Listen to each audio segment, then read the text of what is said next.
sumo sacerdote cuando Jesús era niño y se le devolvió a Caifás. Nicodemus, sumo sacerdote que estaba a favor de Jesús, al verle atado, contestó: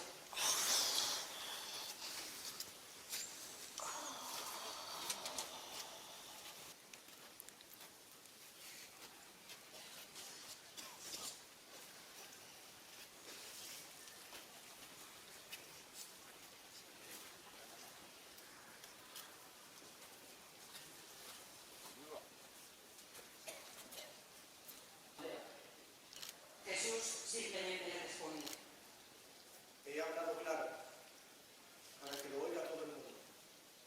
No he hablado claro. Así que ¿por qué me interrogas a mí?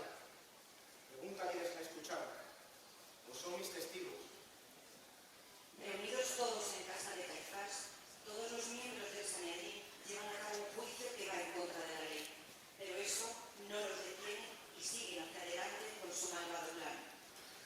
Los sacerdotes principales y otros miembros del Sanedrín buscaron a testigos falsos para testificar. Hemos oído decir que derribaría el templo hecho por la mano del hombre, y en 3 días levantaría otro que no estaría hecho por la mano del hombre.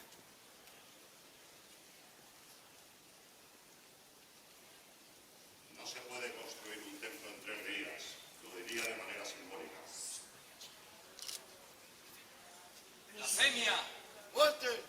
¡Muerte! ¡Silencio! Ni siquiera las historias de los testigos concordaban del todo. Se nos ha informado que te proclamas el Hijo de Dios. Y yo en nombre del Eterno te pregunto, ¿eres tú el Mesías? ¿El Hijo de Dios?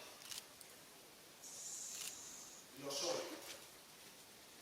Y desde ahora veréis al Hijo del Hombre, sentado a la derecha del poder de Dios. ¡Blasfemia! ¡Blasfemia! ¡Esto es una blasfemia! Al oír esto, Caifás se rasga la túnica, abofetea a Jesús y le escupe los pies. Ustedes mismos han oído la blasfemia. ¿Qué opinan de todo esto? ¡Merece morir! ¡Muerte! ¡Muerte! ¡Muerte! Suficiente, es suficiente que sea llevado ante el procurador Poncio Pilato, en cuyas manos está la autoridad final para juzgarle.